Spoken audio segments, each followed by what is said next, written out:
Okay, good afternoon everyone. Welcome to the final session of today. So first paper we're going to have presented is Certificate Transparency with Privacy, or Privacy as I was told when I came into the US border control. All right, thanks. So thanks for coming to the last session, guys. So I'm going to talk about an exciting new part of the web's public key infrastructure called certificate transparency. I'm going to start out by describing certificate transparency, what it is and how it works, and then I'll go on to explain our contributions for giving some privacy-preserving enhancements to certificate transparency. So to set the stage, we're all familiar with the role of the certificate authority. They act as a trusted third party, and they help websites to prove that they are who they in fact say they are by signing off on their public keys and sending them to our browsers. So, and this is a system that works great, except for dramatic instances where it doesn't. So one case of this was in 2011, when a number of Gmail users in Iran thought that they were going to Google to check their email, when in fact they were probably going to their own government, who had compromised the CA DigiNotar and was able to read everybody's emails as launching a man-in-the-middle attack. So this failure of a CA allowed for a case of mass surveillance by a government, which is a really, really undesirable outcome and an example of how bad a failure of this system can be. And this isn't the only time that this has happened. From time to time, certificate authorities are distrusted for one reason or another. Either they're compromised or they go rogue. So it's incidents like this that gave rise to the thinking behind certificate transparency. And the insight here is that the reason these kinds of attacks can be successful is that they kind of happen in the dark. So when there are these fraudulent certificates for Gmail issued, Google doesn't know that these certificates are being issued. If it did, it could revoke them, it could punish whoever issued them, but it doesn't know.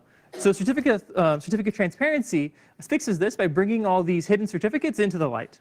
So the idea is to have a public verifiable log of all the certificates that are out there on the web, so that any interested stakeholders, be it a CA or Google or anyone else, can act as a monitor and can look at the log and can see all the certificates that have been issued. So if you can see all the certificates that are out there, you'll know, like, hey, there's an extra Gmail certificate we didn't issue, we should look into this, and then they can go and revoke the certificate, they can go and punish the CA who issued it, they can see what went wrong. So the way that a certificate is going to get onto the logs in certificate transparency is that when a CA is going to issue a certificate, before it issues the certificate, it sends what's called a pre-certificate to the log. And the log receives the certificate, and it issues what's called a signed certificate timestamp. And this is a signature over the certificate itself and the timestamp that it received the certificate at. And this acts as a signed promise that within 24 hours of receiving a certificate, the log is going to publicly display the certificate for everyone to see. So the CA, along with the certificate, sends the SCT. And then when your browser goes to any website, it gets, along with the certificate, it gets the SCT. So the browser, receiving the signed promise that the certificate it's looking at is published somewhere on the log, has some extra faith in the authenticity of the certificate it's looking at because it knows it's published somewhere, people are looking at it, and if it were a bad certificate, somebody would be able to catch it. So this is why CT kind of gives additional confidence to the browser. And as I've described it so far, there's kind of an issue. It looks like we've just pushed this problem of a trusted third party one level out to the log. But this is not in fact the case because there's a mechanism for a browser to act as an auditor. So after receiving a number of SCTs browsing the web, an auditor can say, hey, I have all these SCTs. Can you prove to me that each of these SCTs corresponds to a certificate that's actually on the log? And there are efficient protocols for a log to show that it's in fact being honest, that in fact every certificate that it's received is published on the log, and also that different parties are getting a consistent view of the log and that the log isn't engaging in any other funny business. So the cool thing about this is that every connection is now verified somehow. So there's no blind trust anymore. Every connection is a trust but verified type of relationship, which is really, really great. And it's so great, in fact, that CT is required by Chrome for all new certificates starting in April of next year. It used to be October of this year. It got pushed back a little bit, but it's still going to be required very soon. So this is something we're all going to be using. And in fact, Chrome already uses it for extended validation certificates. So this is really good. It gives us a degree of visibility into the certificates that are out on the web that's kind of unprecedented. But it introduces some privacy issues. And this is actually kind of reminiscent of an experience I had back when I was in high school. One night I stayed up late and built myself a backpack out of transparent packing tape.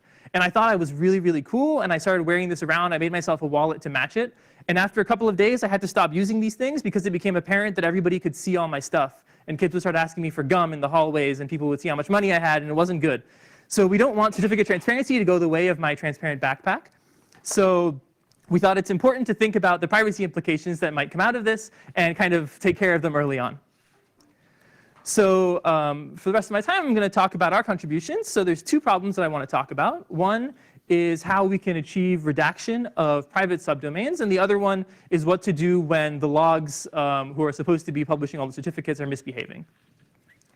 So the first problem is this problem of redaction. So the issue here is, say like Apple is working on the iPhone 10. They have iphone10.apple.com in the works, but it's not been publicly released yet. If they want this site to go live, it's going to have to be logged on a certificate transparency log. And if they want this to be ready, they're going to have to get a certificate for it. Unfortunately, this means that it's going to be on the log. Everyone's going to be able to see it, and all the excitement is kind of going to be lost.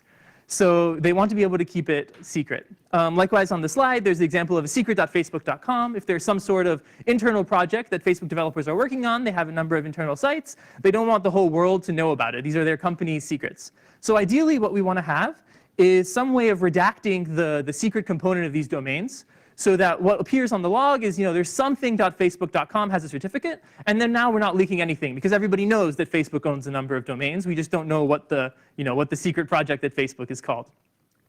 So what we want to do is come up with a way of redacting the domain names, and we have it's a very clean solution for this, and the only tool it requires is a commitment scheme.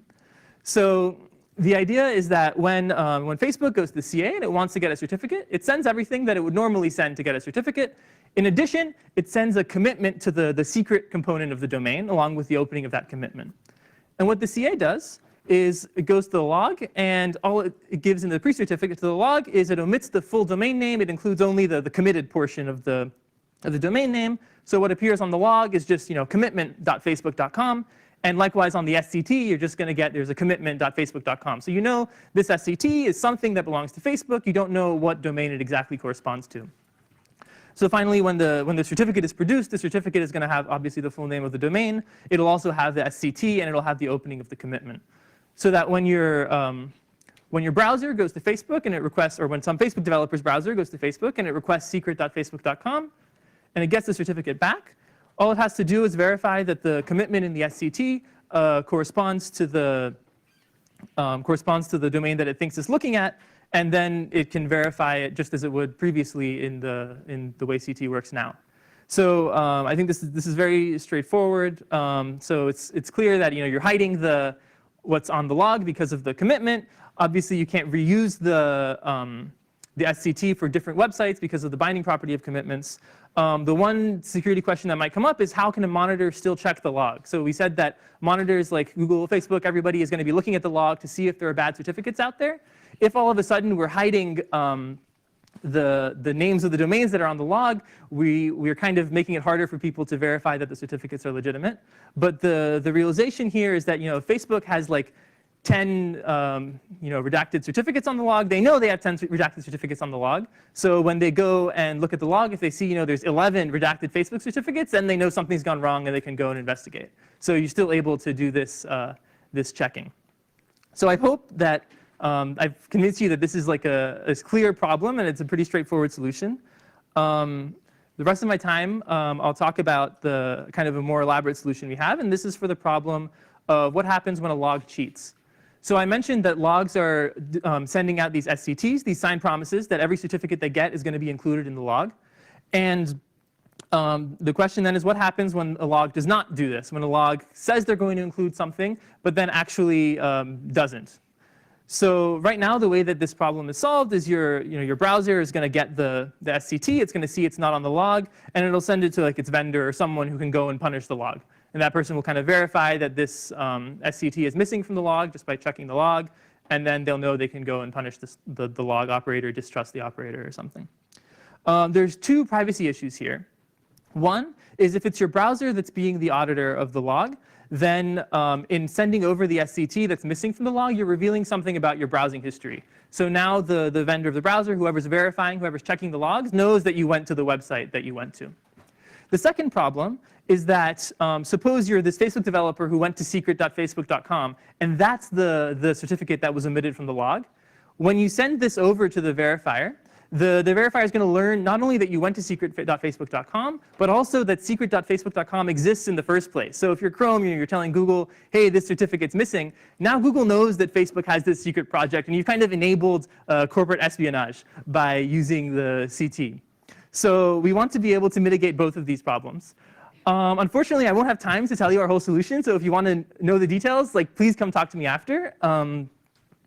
But I do want to give you the overview. So we have a privacy-preserving approach where the auditor proves to the vendor that there is a certificate missing from the log. And it does this in a way that doesn't reveal the domain name. It doesn't reveal the timestamp. All that's learned is that this log has somehow misbehaved by omitting an SCT. So once we give this proof, the vendor can go and it can investigate the log. And we have a trick where you can kind of blindly revoke a missing certificate. So it pushes some value out to all the browsers. And then a browser that encounters an SCT can check whether this is the bad SCT. And if it is, it will know not to trust the SCT. If not, it will have no idea what the missing SCT is. And it won't have any way of finding it out. So the main tool, perhaps unsurprisingly in this, is a number of zero-knowledge techniques. Yeah, so we do make one assumption that's not kind of in the vanilla CT, and this is that we assume the timestamps of the log entries are listed in order. Right now, they're kind of partially ordered, but we expect them to be strictly ordered. That's not how it is now, but I don't think it's a huge leap of the imagination that it could be this way. I do want to give you some performance numbers for our scheme. So the main thing to note on this slide is we have the online cost. This is the cost of actually doing the protocol. And we have the offline cost. This is the extra information that needs to be issued in every log entry and every SCT. So I want to point out that the offline costs are quite low. They're on the order of hundreds of bytes or less. And I think the online costs are acceptable because this is something that's meant to happen only in the exceptional situation where a log is caught cheating. So if that is the case, I think it's worth a few seconds to do it properly and not compromise your privacy. But otherwise, yeah, the things that are that would be the bloat to the day-to-day operation of CT is quite low. Yeah, so that's most of what I wanted to say. So my summary, CT, it's an exciting new thing in the web. I think it's really, really cool, but it raises new privacy concerns that we need to think about. And we have work on a couple of problems. One is this compatibility with private domains, and then the meat of the paper is on reporting log misbehavior without revealing private information. So I'd encourage you to go and look at that if you're interested, or come talk to me afterwards. There just wasn't time to fit it into 15 minutes, unfortunately. But yeah, thanks. Good.